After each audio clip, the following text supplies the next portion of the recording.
श्रुती पाटील आणि आज मी तुम्हाला ह्या ठिकाणी 12वीचा बायोलॉजी हा सब्जेक्ट शिकवणार आहे.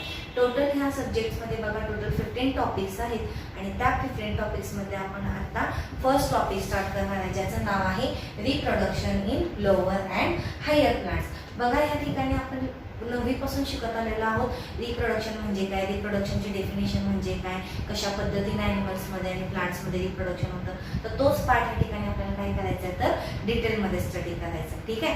बघा जर थोडंसं आपण रिवाईज केलं आपल्या 9वीचं तर सगळ्यांना माहिती आहे रिप्रोडक्शनची डेफिनेशन काय. काय रिप्रोडक्शनची डेफिनेशन तर to produce a new offsprings likes the parent, म्हणजे पॅरेंटसारख्याच नवीन ऑफस्प्रिंग्सला त्या ठिकाणी प्रोड्यूस करण्याची कपॅसिटी प्रत्येक लिव्हिंग ऑर्गॅनिझम्समध्ये असते आणि तो काय आहे लिव्हिंग ऑर्गॅनिझमचा एक स्पेसिफिक कॅरेक्टरिस्टिक्स आहे. ओके, तर त्या पद्धतीनं आपल्याला ह्याच्यामध्ये बघायचं आहे की कोणत्या लिव्हिंग ऑर्गॅनिझम्समध्ये बघायचं आपल्याला रिप्रोडक्शन तर प्लांट्समध्ये बघायचं आहे. ह्या टॉपिकमध्ये आपण कोणामध्ये रिप्रोडक्शन बघणार आहोत तर लोअर आणि हायर प्लांट्समध्ये. मग ह्या टॉपिकमध्ये कोणकोणते कंटेंट आहेत काय काय आपल्याला बघायचं आहे ह्या ठिकाणी तर बघा this topic includes the first it is a introduction. इंट्रोडक्शनमध्ये आपण रिप्रोडक्शन म्हणजे काय, का गरजेचं आहे रिप्रोडक्शन, कशासाठी होतं तर ते सगळं बघणार आहोत. त्याच्यानंतर आपण सेकंड पॉईंट ह्या टॉपिकमध्ये बघणार आहोत तो आहे या ठिकाणी मोड्स ऑफ रिप्रोडक्शन. कोणकोणत्या पद्धतीने रिप्रोडक्शन होतं. प्लांट्समध्ये मोस्टली 3 पद्धतीने रिप्रोडक्शन होतं, असेक्शुअल, सेक्शुअल आणि व्हेजिटेटिव्ह प्रोपगेशन. तर ते कशा पद्धतीने होतं काय होतं ते आपण डिटेल बघणार आहोत नंतर.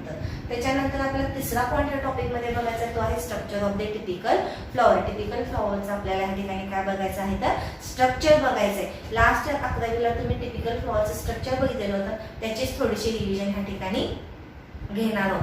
त्याच्यानंतर आपण बघणार आहोत ह्या टॉपिकमध्ये फोर्थ पॉईंट आहे तो आहे male reproductive structure and formation of the male gametes. तर बघा ह्या ठिकाणी ज्यावेळेस सेक्शुअल टाईपचं रिप्रोडक्शन होत असतं कोणामध्ये हायर प्लांट्समध्ये त्यावेळेस काय गरजेचे असतात तर गॅमेट्स. त्याला दुसरं काय नाव आहे तर सेक्स सेल्स. तर हे सेक्स सेल्स किंवा गॅमेट्स कुठे तयार होतात, कशा पद्धतीनं तयार होतात तर ते सगळं डिटेल आपल्याला कोणत्या पॉईंटमध्ये बघायचं आहे तर मेल रिप्रोडक्टिव्ह स्ट्रक्चरमध्ये बघणार आहोत. त्याच्यानंतर फिफ्थ पॉईंट आपल्याला ह्या टॉपिक म्हणायचं जसं आपण मेल रिप्रोडक्टिव्ह स्ट्रक्चर बघितलं त्याच पद्धतीनं आपण प्लांट्स मधलं काय बघणार आहोत फिमेल रिप्रोडक्टिव्ह स्ट्रक्चर ह्या ठिकाणी बघणार आहोत आणि फॉर्मेशन ऑफ फिमेल गॅमेट, कशा पद्धतीनं फिमेल गॅमेट्स तयार होतात प्लांट्समध्ये ते डिटेलमध्ये त्याचा टीएस काढून झूम करून कशा पद्धतीनं स्ट्रक्चर दिसतं ते ह्या ठिकाणी बघणार आहोत. त्याच्यानंतर नेक्स्ट पॉईंट आहे मेल आणि फिमेल रिप्रोडक्टिव्ह मध्ये इम्पॉर्टंट तो आहे पॉलिनेशन. काय आहे पॉलिनेशन, पॉलिनेशनची डेफिनेशन काय आहे, कोणकोणत्या पद्धतीनं पॉलिनेशन होतं प्लांट्समध्ये,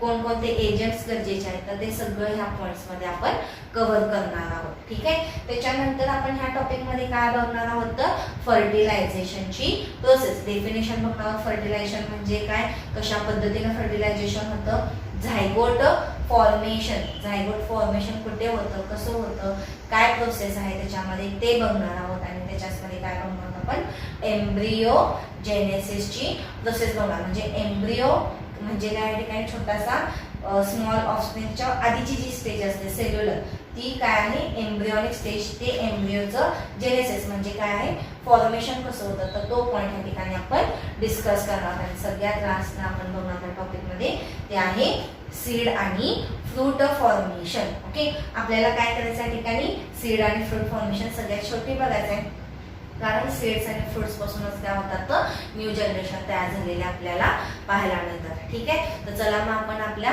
टॉपिकला सुरुवात करूया. फर्स्ट पॉईंट आपण या ठिकाणी बघणार आहोत तो कोणता आहे इंट्रोडक्शन. तर बघा ह्या ठिकाणी इंट्रोडक्शनला जाण्यापूर्वी ह्या ठिकाणी एक डायग्राम दिसते आपल्याला. काय दिसतंय रिप्रोडक्शन इन ऑर्गॅनिझम्स. काय दिसतात ह्या ठिकाणी आपल्याला 2 ह्युमन बीइंग्स दिसतात, एक फिमेल आहे दुसरा मेल आहे. त्यांच्या खाली काय दिसतं आपल्याला ठिकाणी तर बेबी दिसते. म्हणजे 2 काय आहेत ह्या ठिकाणी सेपरेट गॅमेट्स आहेत, एक फिमेल गॅमेट आहे आणि एक मेल गॅमेट आणि ह्या दोन्ही गॅमेट्सच्या फ्युजनमुळे काय तयार झालेलं आहे तर न्यू ऑफस्प्रिंग्स तयार झालेला आहे. पण न्यू ऑफस्प्रिंग्स तयार झालेला कसा आहे तर सेम स्पीसीज आहे. म्हणजे ह्युमन बीइंग्स पासून काय तयार झालं त्या ठिकाणी बेबी तयार झालेला पाहायला मिळते.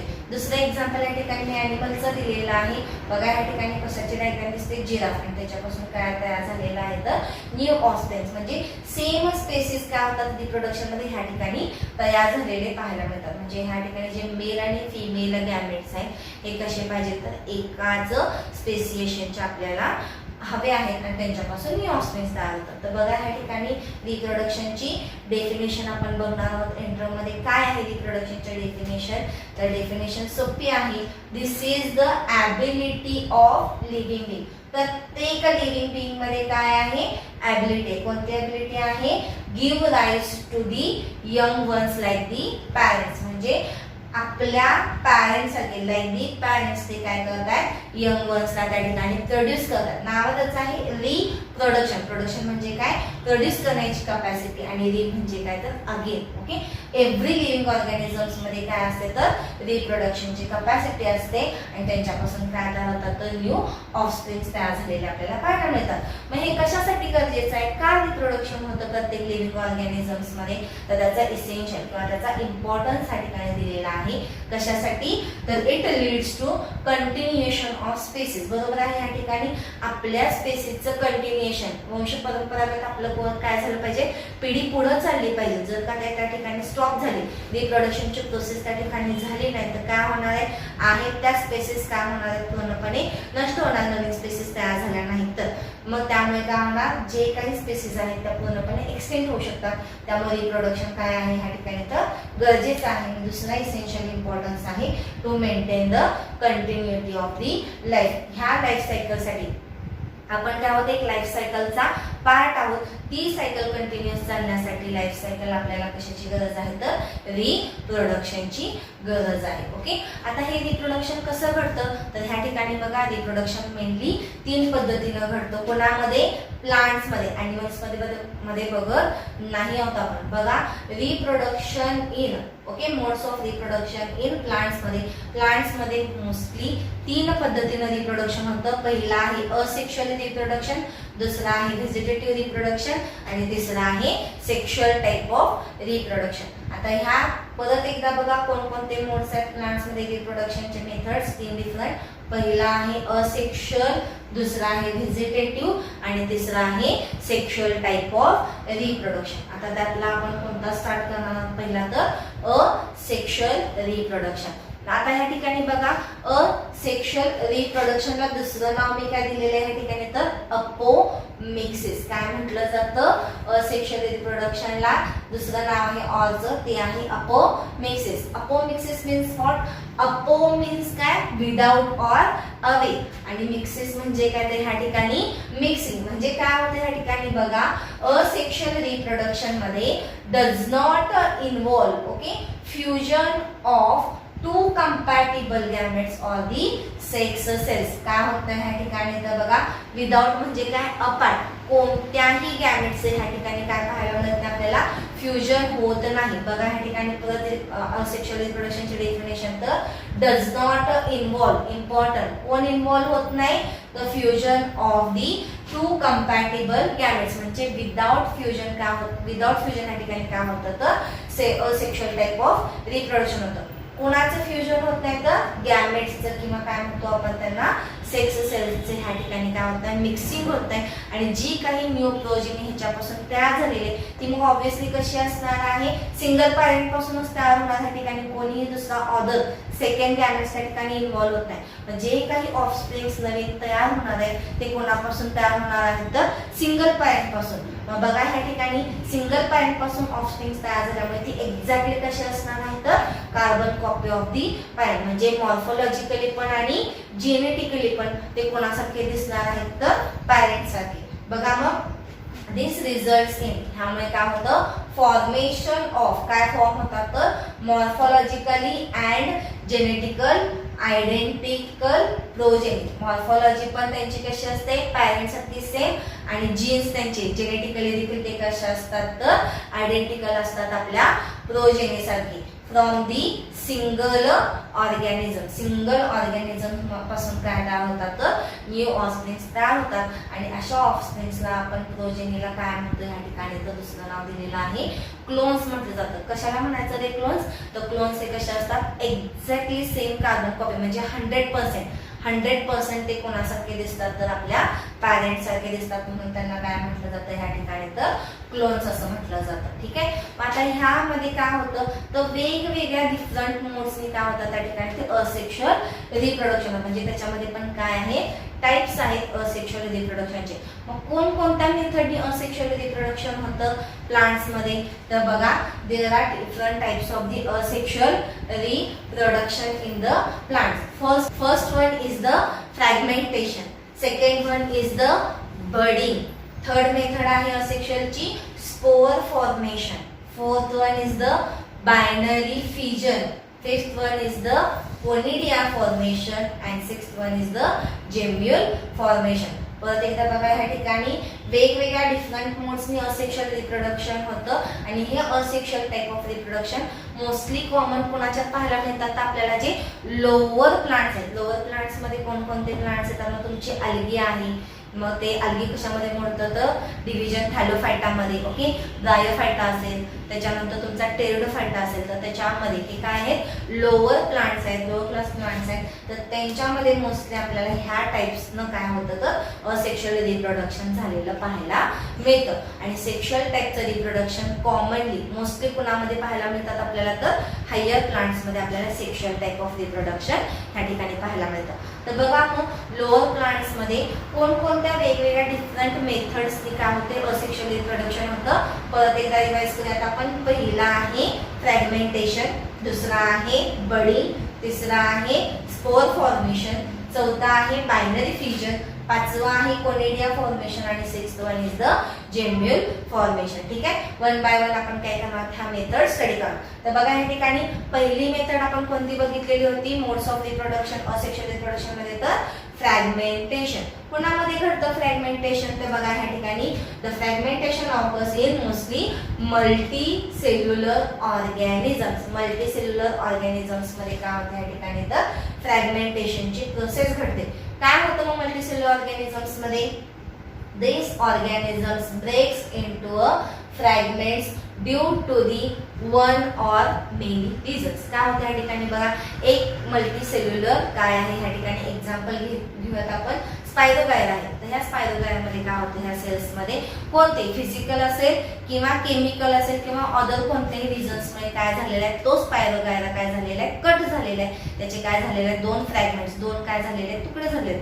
तर त्या प्रत्येक इंडिव्हिज्युअल फ्रॅगमेंट पासून म्हणजे प्रत्येक त्या पीस पासून काय होतं तर न्यू प्रोजेनी किंवा न्यू त्या ठिकाणी काय पाहायला मिळतो ऑर्गॅनिझम डेव्हलप झालेला पाहायला मिळतो. त्या टाइपच्या प्रोसेसला काय म्हणायचं आहे फ्रॅगमेंट्स. म्हणजे जे सेपरेट फ्रॅगमेंट्स आहेत दोन वेगवेगळे फ्रॅगमेंट्स आहेत त्याच्यापासून काय होतात तर न्यू ऑस्प्रिंग्स ह्या ठिकाणी आपल्याला पाहायला मिळतात. कुठे बघितलेली होती ते आपण स्पायरोगायराचे डायग्राम 9th स्टँडर्ड मध्ये आपण ही स्पायरोगायराचे डायग्राम काढलेले आहे. बघा ह्या ठिकाणी स्पायरोगायरामध्ये आपल्याला डायग्राम दिलेले आहे. स्पायरल स्ट्रक्चर आहे, क्लोरोप्लास्ट आहे, न्यूक्लियस आहे त्याच्यामध्ये प्रेझेंट. तर ह्याचं काय होतं कोणतेही रिझन केमिकल असेल फिजिकल फ्रॅगमेंट्स पडतात आणि हे दोन्ही फ्रॅगमेंट्स काय होतात तर grows into a new individual म्हणून त्या ठिकाणी ते ऍक्ट होतात. ओके, दुसरी मेथड आपण कोणती बघितलेली होती फ्रॅगमेंटेशन नंतर तर ती आहे बडिंग मेथड. बघा budding is the common method. कोणाच्यात पाहायला मिळतं मोस्टली बडिंग आपल्याला असेक्शुअल टाइपचं तर युनिसेल्युलर सेल्स मध्ये. युनिसेल्युलर मध्ये त्यांनी एक्झाम्पल कशाचं दिलेलं आहे ह्या ठिकाणी तर ईस्टचं एक्झाम्पल दिलेलं आहे. बघा बडिंग कोणामध्ये ऑकर्ड होतं mostly it is most common method in the unicellular east. Fragmentation कोणामध्ये घडताना बघितलं आपण मल्टीसेल्युलर मध्ये. बडिंग कोणामध्ये ऑकर्ड होतंय युनिसेल्युलर मध्ये झालेलं पाहायला मिळतं. काय होतं मग ह्या बडिंग मध्ये बघा ज्या वेळेस त्यांना फेवरेबल कंडिशन मिळेल म्हणजे कोणाला ईस्ट सेलला त्यावेळेस त्या सेल्स काय करतात produce one or more outer groups. ह्या ठिकाणी बघा दिसते तुम्हाला ही काय आहे ईस्टची सेल आहे. ह्या ईस्ट सेल मध्ये काय झालेलं पाहायला मिळते फेवरेबल कंडिशन आहे त्यावेळेस त्याच्यामध्ये काय होतात बर्ड फॉर्मेशन. एक बर्ड येईल किंवा काय होतील एकापेक्षा जास्त बर्ड ह्या ठिकाणी डेव्हलप झालेल्या मिळतील आणि ह्या बर्ड्स काय होतात तर these buds are separation develops into a new individual. ज्यावेळेस ह्या बर्ड्स मध्ये असं त्यांना वाटेल की ग्रोथ झालेली आहे पूर्णपणे सफिशियंट आहे त्यावेळेस ह्या बर्ड्स काय होतात पॅरेंट सेल्स पासून डिटॅच होतात. बघा ह्या ठिकाणी नवीन बर्ड्स एकापेक्षा जास्त तयार झालेले आहेत. चेन ऑफ बर्ड्स ह्या ठिकाणी ईस्ट मध्ये पाहायला मिळते आपल्याला. तर ह्या बर्ड्स काय होतात सुटेबल प्रॉपर डेव्हलप झाल्यानंतर पॅरेंट सेल्स पासून काय होतात तर त्या डिटॅच होतात, बाजूला जातात आणि ही सिंगल बड काय होते तर पॅरेंट सेल म्हणून ऍक्ट होते. म्हणून ह्या प्रोसेसला काय म्हणायचं आहे बडिंग. बडिंग म्हणजे काय वर्णाचा फुगोट्यासारखा आलेला स्ट्रक्चर, त्याला काय म्हणतो आपण तर बडिंगची प्रोसेस असं म्हणतो. ठीक आहे, एक्झाम्पल काय द्यायचं बडिंग मध्ये तर ईस्टचं एक्झाम्पल द्यायचं आणि कोणाच्या घडतं मोस्टली तर युनिसेल्युलर मध्ये. आले इथपर्यंत लक्षात.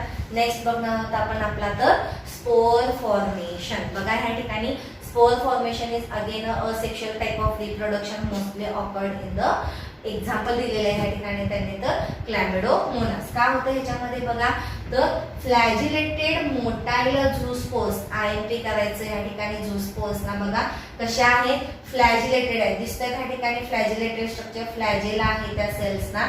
फ्लॅजेला असल्यामुळे त्यांच्यामध्ये कोणती कॅपॅसिटी आहे मूव्ह करण्याची. फ्लॅजेलाचं फंक्शन आपण बघितलेलं होतं सेल ऑर्गनायझेशन मध्ये. ओके, सेलचे बघितलेले होते आपण स्ट्रक्चर, त्याच्यामध्ये बघितलेलं होतं ह्या सेलला काय फ्लॅजिलेटेड स्ट्रक्चर आहे, त्यामध्ये काय आहे मोटाईल आहे आणि त्यांना काय नाव दिलेलं आहे ह्या ठिकाणी तर झूस्पोर्स विच कॅन ग्रो. काय होतात त्या ग्रो होतात independently on the new as a new individual म्हणून त्या ठिकाणी ऍक्ट होतात. बघा ह्या ठिकाणी काय होतं एक्झाम्पल दिलेलं आहे क्लॅमिडोमोनास. क्लॅमिडोमोनास मध्ये काय होतं एका पर्टिक्युलर कव्हरिंगच्या आतमध्ये काय होतात तर ह्या झूस्पोर्स सिक्युअर करून ठेवल्या जातात. त्याच्यामध्ये त्या काय होतात कॉन्स्ट राहतात for several days several years, खूप दिवसांसाठी काय केल्या जातात त्या एका कवचाच्या आतमध्ये काय होतात तर बंदिस्त राहतात. पण ज्यावेळेस त्यांना फेवरेबल कंडिशन मिळेल त्यावेळेस ते काय होतं आउटर जे काही त्यांचं कव्हरिंग आहे ते बस्ट होतं आणि ते बस्ट झाल्यानंतर ह्या झूस्पोर्स काय होतात त्याच्यामधून बाहेर पडतात आणि प्रत्येक झूस्पोर्स मध्ये काय असते तर न्यू ऑफस्प्रिंग तयार करण्याची कपॅसिटी असते. ओके, नेक्स्ट आपण बघणार पॉइंट आहे तो आहे बायनरी फ्युजनचा. हा तुम्ही 8वी 9वी 10वी पासून शिकत आलेला binary fusion in the amoeba and paramecium. सगळे आपण फॅमिलीयर आहोत अमिबा सोबत. काय होतं अमिबामध्ये एका सेल्स पासून 2 सेल्स तयार झालेले आपल्याला पाहायला मिळतात. पण कशा पद्धतीनं होतं हे सेल डिव्हिजन असेक्शुअल टाइपचं तर पहिल्यांदा कोण डिवाइड होतं ह्या ठिकाणी तर त्याच्यामध्ये असलेला न्यूक्लियस आणि न्यूक्लियस डिवाइड झाल्यानंतर ह्या ठिकाणी काय होतात तर 2 डॉटर सेल्स आपल्याला त्या ठिकाणी सायटोप्लाझम डिवाइड होतो आणि 2 डॉटर सेल्स त्या ठिकाणी तयार झालेल्या पाहायला मिळतात. ह्या टाइपचं रिप्रोडक्शन आपल्याला काय पाहायला मिळतं तर कॉमन आहे मोस्ट ऑफ द प्लांट्स आणि ॲनिमल्स मध्ये. कोणत्या टाइपचं होतं फ्युजन तर बायनरी टाइपचं होतं आणि सिंगल सेल काय प्रोड्यूस करते तर 2 डॉटर सेल्स तयार करतात आणि हे मोस्टली कोणत्या टाइपचं डिव्हिजन आहे ह्याच्यामध्ये तर मायटॉसिस. आणि मायटॉसिसचं काय सांगितलं होतं सिग्निफिकन्स तर जे ऑफस्प्रिंग्स तयार झालेले आहे ते मॉर्फॉलॉजिकली आणि जेनेटिकली म्हणजे त्यांच्या आतला क्रोमोझोम जो आहे तो कोणासारखा असतो तर त्यांच्या पॅरेंट सेल सारखा असतो. म्हणजे पॅरेंट जर हॅप्लॉइड असेल तर ऑफस्प्रिंग्स मध्ये देखील काय असतात हॅप्लॉइड क्रोमोझोम्सचा सेट पाहायला मिळतो. पॅरेंट जर डिप्लॉइड असेल तर ह्याच्यामध्ये देखील आपल्याला काय पाहायला मिळतात तर डिप्लॉइड सेट्स ऑफ क्रोमोझोम्स ह्या ठिकाणी आपल्याला ह्या सेल्स मध्ये पाहायला मिळतात. समजलं म्हणजे मायटॉटिक पद्धतीनं काय झालेलं आहे ह्या ठिकाणी तर सेलचं डिव्हिजन झालेलं आहे आणि आपल्याला किती सेल्स मिळालेले आहेत 2 डॉटर. 2 म्हणजे काय बायनरी फ्युजन नावातच आहे.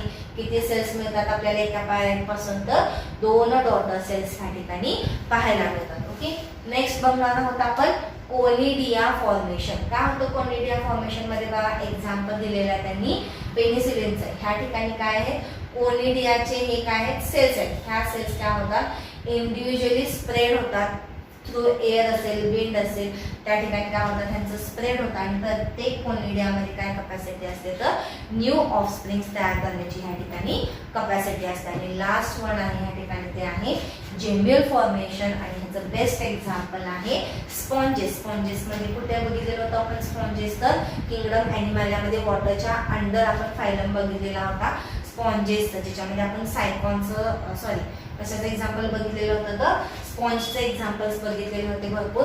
तर त्याच्यामध्ये बघा ह्या ठिकाणी काय फॉर्म होतात तर जेम्युल्स छोटे छोटे काय आहेत ह्या ठिकाणी जेम्युल्स फॉर्मेशन झालेले असतात आणि हे जेम्युल्स काय होतात तर त्या ठिकाणी बाहेर पडून त्यांच्यामध्ये काय असते तर न्यू ऑफस्प्रिंग्स तयार करण्याची कपॅसिटी असते. तर हे सगळं आपण कशामध्ये बघितलेलं आहे जेम्युल फॉर्मेशन वगैरे तर असेक्शुअल रिप्रोडक्शन. कोणकोणते मोड्स बघितले मग आपण असेक्शुअल रिप्रोडक्शन मध्ये परत एकदा रिवाइज करूया. पहिलं बघितलं फ्रॅगमेंटेशन कुणामध्ये आढळतं मल्टीसेल्युलर ऑर्गॅनिझम्स एक्झाम्पल त्याचं बघितलं आपण स्पायरोगायरा. दुसरं बघितलं आपण ह्या ठिकाणी ते बघितलं बडिंग. कोणामध्ये होतं बडिंग? Unicellular east. त्याचं एक्झाम्पल बघितलेलं होतं. काय फॉर्मेशन होते? बड फॉर्मेशन होते आणि डेव्हलप झाल्यानंतर ते डिटॅच होतात आणि न्यू पॅरेंट सेल म्हणून ऍक्ट होतात. त्याच्यानंतर तिसरं बघितलं आपण स्पोर फॉर्मेशन. स्पोर्स मध्ये आपण झूस्पोर्सचं बघितलं एक्झाम्पल क्लॅमिडोमोनास. त्याच्यानंतर कोणतं बघितलं आपण? Conidia formation. त्याच्यानंतर जेम्बियल फॉर्मेशन. म्हणजे ह्या ठिकाणी आपण टोटली काय बघितलेले आहेत? असेक्शुअल टाइप ऑफ रिप्रोडक्शनचे मोड्स बघितलेले आहेत. पहिले 3 इम्पॉर्टंट आहेत. त्याच्यानंतरचे हे 3 काय दिले आहेत मला? जस्ट इंट्रोडक्शन म्हणून दिलेलं आहे, बायनरी फिजन वगैरे. तर हे सगळे पॉईंट्स काय करायचे तुम्हाला त्या ठिकाणी जर आलं short note on asexual reproduction तर त्याच्यामध्ये तुम्हाला हे पॉईंट्स काय करायचे आहेत? तर डायग्राम सहित. बाकीचे 3 ह्याचे डायग्राम्स काढलेले आहेत ते चालतील, पण पहिले fragmentation, budding, binary fission, spore formation, तर त्याचे तुम्हाला काय करायला लागतील? डायग्राम्स काढून एक्सप्लेनेशन द्यावं लागणार आहे. ओके, तर बघा ह्याच्यानंतर आपण आपला नेक्स्ट पॉईंट स्टार्ट करणार आहोत, व्हेजिटेटिव्ह रिप्रोडक्शन. पहिलं आपलं काय संपलं? असेक्शुअल रिप्रोडक्शन कशा पद्धतीनं होतं, कुणामध्ये होतं आणि त्याचे मोड्स बघितले. आता आपण आपला नेक्स्ट पॉईंट स्टार्ट करणार तो काय आहे? Vegetative reproduction. व्हेजिटेटिव्ह रिप्रोडक्शनला दुसरं नाव काय दिलेलं आहे त्यांनी? अजून काय म्हटलं जातं? Vegetative propagation. बघा ह्या ठिकाणी व्हेजिटेटिव्ह हा वर्ड आपल्याला मॉर्फोलॉजी ऑफ फ्लॉवरिंग प्लांट्स मध्ये गेलेला आहे. Vegetative part of the plants. Okay, बघितलेले होते आपण टिपिकल एंजिओस्पर्मचं ज्यावेळेस स्ट्रक्चर बघितलेलं. त्याच्यामध्ये व्हेजिटेटिव्ह पार्ट्स कोणकोणते असतात प्लांट्स मध्ये? सगळ्यात खाली कोणता असतो? रूट. रूट नंतर स्टेम, लिव्स, हे सगळे काय आहेत? बर्ड्स. तर व्हेजिटेटिव्ह पार्ट्स आहेत प्लांट्सचे. त्यांच्यामुळे जे काही न्यू ऑफस्प्रिंग्स तयार होतात त्या टाईपच्या रिप्रोडक्शनला काय म्हणायचं आहे? तर व्हेजिटेटिव्ह रिप्रोडक्शन. मग बघा ह्या ठिकाणी व्हेजिटेटिव्ह रिप्रोडक्शनची डेफिनेशन किंवा इंट्रोडक्शन कशा पद्धतीने दिलेलं आहे? Vegetative reproduction occurs through the parts of vegetative organs. कोणकोणते व्हेजिटेटिव्ह ऑर्गन्स असतात प्लांट्स मध्ये? तर रूट आहे, स्टेम आहे, लिव्स आणि बर्ड्स ऑफ दी प्लांट्स. म्हणून ह्या टाइपच्या रिप्रोडक्शनला therefore it is called as vegetative reproduction or the vegetative propagation असं म्हटलं जातं. बघा मग ह्या ठिकाणी काय होतात? The new plants form are genetically identical to their parents. Obviously vegetative प्लांट्सच्या पार्टमध्ये काय होतं? न्यू ऑफस्प्रिंग्स तयार होते. त्यांच्यामध्ये कोणते पार्ट्स इन्व्हॉल्व नाही आहेत? रिप्रोडक्टिव्ह. व्हेजिटेटिव्ह मध्ये काय होतं? कोणत्या टाइप्सचं सेल डिव्हिजन आढळणार आहे आपल्याला? मायटोसिस पद्धतीनंच होणार त्यामध्ये सेलचं डिव्हिजन. त्यामुळे जे काही न्यू ऑफस्प्रिंग्स आपल्याला मिळणार आहेत ते कोणत्या टाइप्सचे असणार आहेत? तर एक्झॅक्टली पॅरेंटची आयडेंटिकल असणार. पण ह्या ठिकाणी ते काय वापरतायत? तर रूट्स वापरतायत, स्टेम्स वापरतायत, लिव्स, म्हणजे व्हेजिटेटिव्ह पार्ट्स इन्व्हॉल्व आहेत. म्हणून ह्याला काय म्हणायचं आहे? Vegetative propagation. ह्याला आपण असेक्शुअल रिप्रोडक्शन म्हणू शकत नाही. तर बघा जे काही न्यू प्लांट्स तयार झालेले आहेत ते कसे असतात? तर एक्झॅक्टली आयडेंटिकल असतात त्यांच्या पॅरेंट सोबत. मग हे घडत असताना त्याचे काय दिलेले आहेत आपल्याला? वेगवेगळे मेथड. जसे आपण असेक्शुअलचे बघितले तसेच ह्या ठिकाणी आपण कोणाचे मेथड्स बघणार आहोत? व्हेजिटेटिव्ह प्रोपगेशनचे मेथड्स बघणार. सगळ्यात पहिला आपण बघणार आहोत ते आहे artificial method of the cutting. काय बघणार आहोत आपण?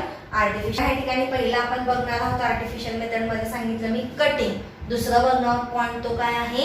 ग्राफ्टिंग. तिसरा आहे आर्टिफिशियल मेथड बडिंग. आणि फोर्थ या ठिकाणी बघणार आहोत आहे टिश्यू कल्चर. ह्या सगळ्याची जस्ट आपल्याला काय दिलेली आहे? ह्या ठिकाणी इंट्रो दिलेली आहे. आणि जो लास्टचा पॉइंट आहे टिश्यू कल्चर, आता सांगते मी तुम्हाला टिश्यू कल्चर हा डिटेल मध्ये आपल्याला टॉपिक मध्ये स्टडी करायचा आहे. पुढच्या नेक्स्ट टॉपिक मध्ये आपल्याला हा स्टडी करायचा आहे डिटेल. इथे आपण फक्त काय बघणार? टिश्यू कल्चरची जस्ट इंट्रो बघणार. ठीक आहे, तर मग आपण पहिला आपला पॉइंट स्टार्ट करणार व्हेजिटेटिव्ह प्रोपगेशनचा. तो कोणता आहे? कटिंग. बघा काय आहे artificial method of cutting? Cutting म्हणजे काय? कट करणं. कोणता पार्ट कट करणार आहोत आपण प्लांटचा? Vegetative part. कोणता असेल? मग तो रूट असेल, स्टेम असेल किंवा लिव्ज असेल. मग ह्या ठिकाणी कटिंग मेथड मध्ये तुम्ही आर्टिफिशियल कटिंग बघताय. कोणकोणते आहेत? पहिला आहे स्टेम कटिंग. स्टेम मध्ये एक्झाम्पल त्यांनी कशाचं दिलेलं आहे? रोज आणि बोगनविल्या. बघा ह्या ठिकाणी आपल्या घरामध्ये जर आपल्याला कुंडीमध्ये गुलाबाचं झाड लावायचं असेल तर आपण काय आणतो? गुलाबाची कांडी आणतो. म्हणजे काय आणतो? त्याचा स्टेम आणतो. तर गुलाबाचं फूल आणतो ह्या ठिकाणी नाही. काय आणतो? गुलाबाचं स्टेम आणतो. म्हणून ह्या ठिकाणी काय सांगितलेलं आहे? Stem cutting.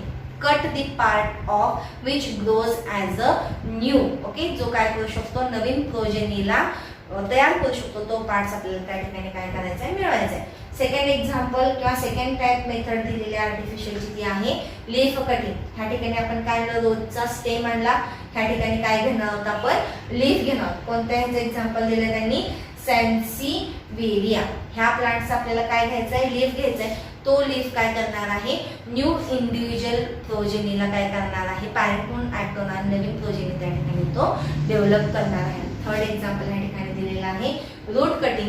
रूट मध्ये आपण एक्झाम्पल कशाचं दिलेलं आहे, ब्लॅकबेरी. मला जर ब्लॅकबेरीचं झाड लावायचं असेल तर त्या ठिकाणी मला कोणता पार्ट आणायला लागणार आहे, त्याचा तर रूटचा पार्ट आणायला लागणार आहे. आणि त्या रूट पासून काय तयार होणार आहे, तर न्यू प्लांट्स त्या ठिकाणी तयार झालेले पाहायला मिळणार. ओके, समजलं आर्टिफिशियल मेथड ऑफ कटिंग मध्ये कोणकोणत्या टाईपचं कटिंग बघितलं आपण. स्टेम कटिंग, एक्झाम्पल त्याचं रोज आणि बोगनविलिया. लीफ कटिंग, एक्झाम्पल त्याचं सॅन्सिवेरिया. रूट कटिंग आणि त्याचं एक्झाम्पल काय बघितलेलं आहे आपण ह्या ठिकाणी, तर ब्लॅकबेरी हे त्याचं एक्झाम्पल आहे. ओके, त्याच्यानंतर बघा नेक्स्ट आपण आर्टिफिशियल मेथड ऑफ बघणार आहोत, ती कोणती आहे, ग्राफ्टिंग. ग्राफ्टिंग मध्ये काय केलं जातं बघा, हा इम्पॉर्टंट पॉइंट आहे, 2 मार्काला तुम्हाला डायग्राम सहित विचारलं जाऊ शकतो. काय करतात ग्राफ्टिंग मध्ये बघा, देअर आर, आता ग्राफ्टिंग करण्यासाठी आपल्याला किती प्लांट्स इसेन्शियल आहेत, तर 2 प्लांट्स गरजेचे आहेत. काय होतं बघा, आधी वाचून दाखवते आणि मग एक्सप्लेन करते. 2 plants parts are joined in such a way that they grow as a one plant. 2 प्लांटचे पार्ट अशा पद्धतीने जॉईन केले जातात की त्याच्यापासून काय तयार होतं, तर एक सिंगल प्लांट डेव्हलप झालेला आपल्याला पाहायला मिळतो.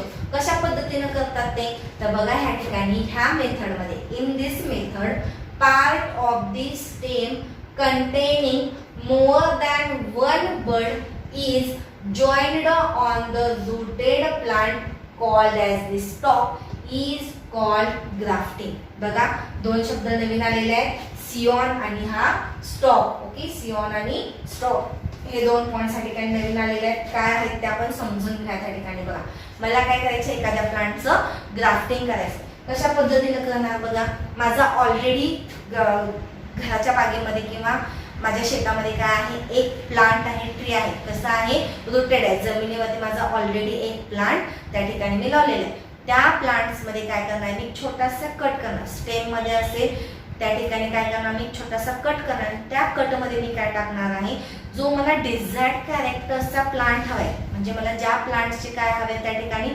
फ्रुट्स असतील, फ्लॉवर्स असतील किंवा अजून कोणता पार्ट इसेन्शियल आहे, तो त्याचे काय करणार आहे मी त्या ठिकाणी, तर बर्ड्स कलेक्ट करणार आणि ते काय करणार त्या ठिकाणी मी त्या माझ्या त्या रूटेड प्लांट्सच्या ह्याच्यामध्ये इन्सर्ट करणार, त्याला काय करणार आहे, रॅप करणार. ओके, आता जे काही मी बर्ड्स त्या ठिकाणी इन्सर्ट केले ते बर्ड्स काय करणार, जो होस्ट प्लांट आहे, जो कसा आहे जमिनीमध्ये आतमध्ये आहे, ओके, रूट्स त्याचे आतमध्ये, त्या प्लांट्सचे काय ऍब्सॉर्ब करणार, मिनरल्स, न्यूट्रिएंट्स, जे काही इम्पॉर्टंट इसेन्शियल त्याच्या ग्रोथसाठी गरजेचे आहेत ते सगळं कोण ऍब्सॉर्ब करणार आहे, ते बर्ड्स ऍब्सॉर्ब करणार. आणि नंतर त्या ठिकाणी त्या ओरिजिनल प्लांट ऐवजी कोणाची ग्रोथ होणार आहे, जर ज्याचे मी बर्ड्स इन्सर्ट केले त्या प्लांटचे देखील सायमल्टेनियसली होईल सिम्बायोसिसनी, किंवा त्या ठिकाणी काय होईल तर तो प्लांट काय करेल, होस्ट प्लांटचे सगळे न्यूट्रिएंट्स ऍब्सॉर्ब करून स्वतः काय होईल, नव्यानं डेव्हलप झालेलं त्या ठिकाणी पाहायला मिळेल. पण जे बर्ड्स मी बाहेरचे इन्सर्ट केले आहेत, किती आहेत, एकापेक्षा जास्त आहेत, मोर दॅन 1 बर्ड घेतलेलं आहे त्या ठिकाणी, तर त्या बर्ड्सना ह्या ठिकाणी काय नाव दिलेलं आहे, तर सियॉन असं म्हटलं जातं.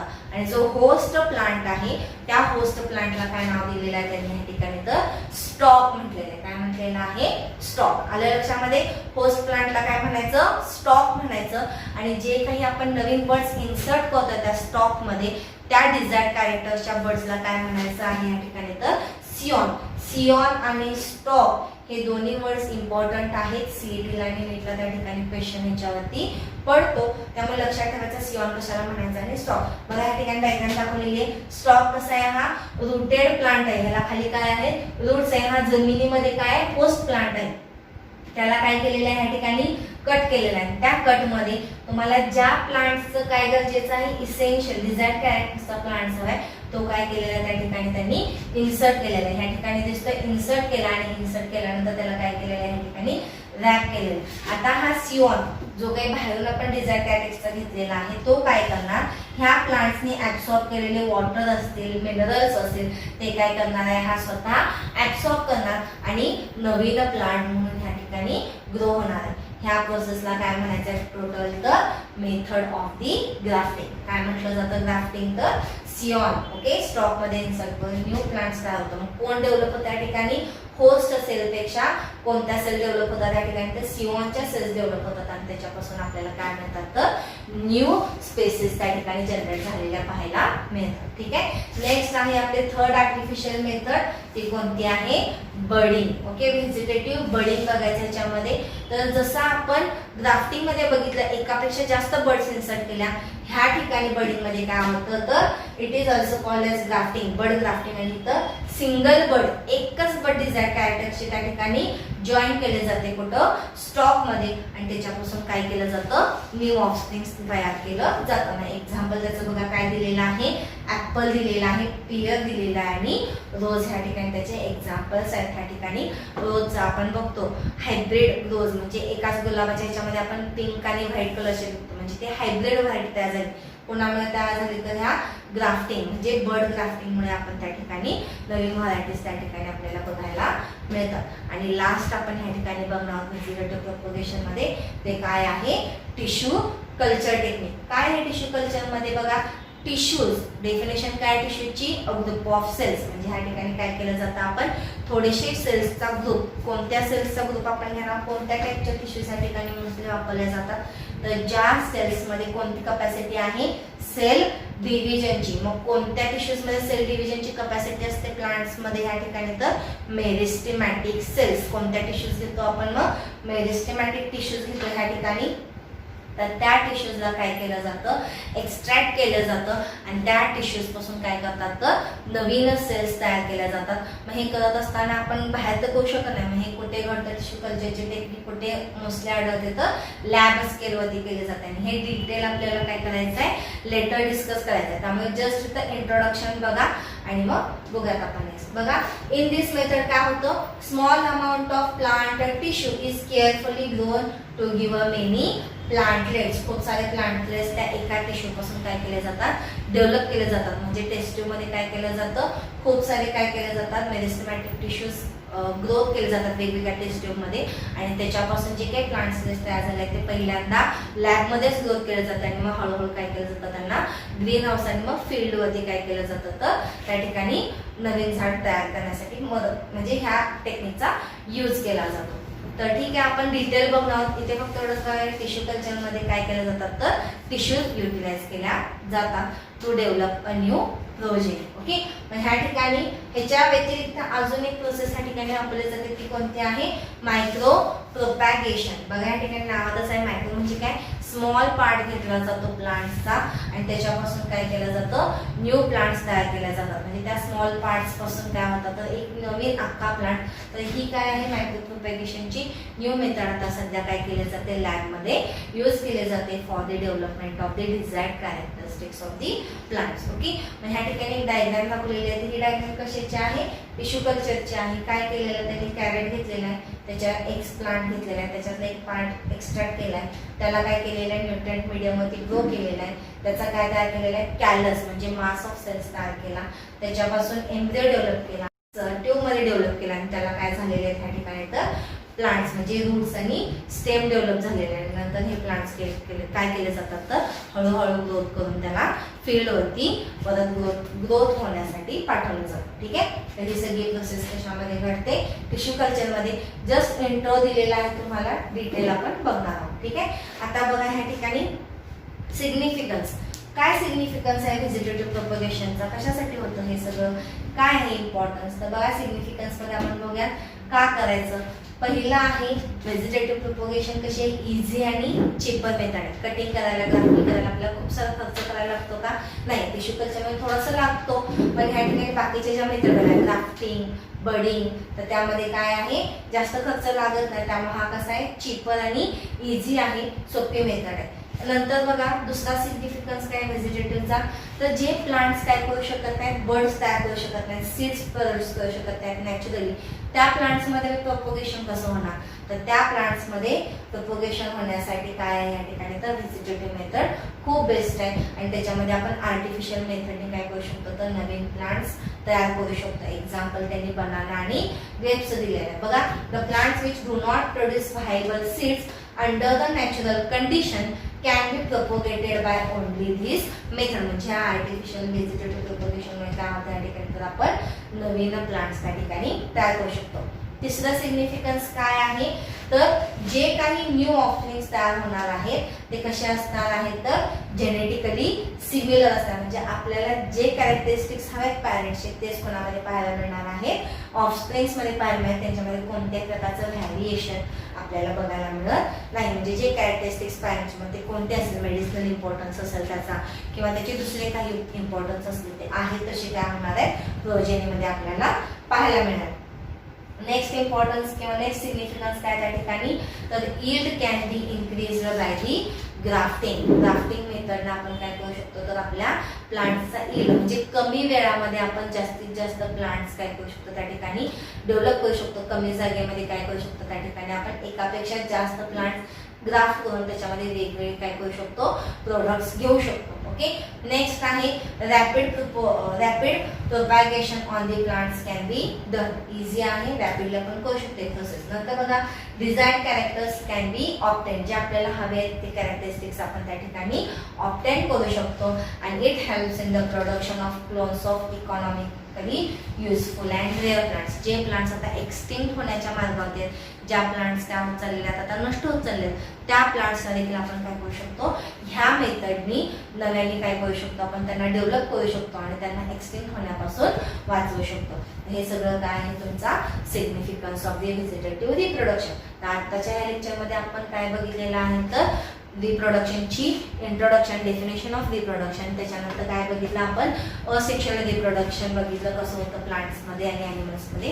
आणि तिसरा पॉईंट आपण आज स्टडी केला तो आहे व्हेजिटेटिव्ह प्रोपगेशन, जो कोणामध्ये बघितला आपण तर प्लांट्समध्ये झालेला पाहायला मिळतो. नेक्स्ट पॉईंटमध्ये आपण काय स्टडी करणार आहोत, तर sexual reproduction in the plants. Okay, thank you so much students ऐकल्याबद्दल. थँक्यू.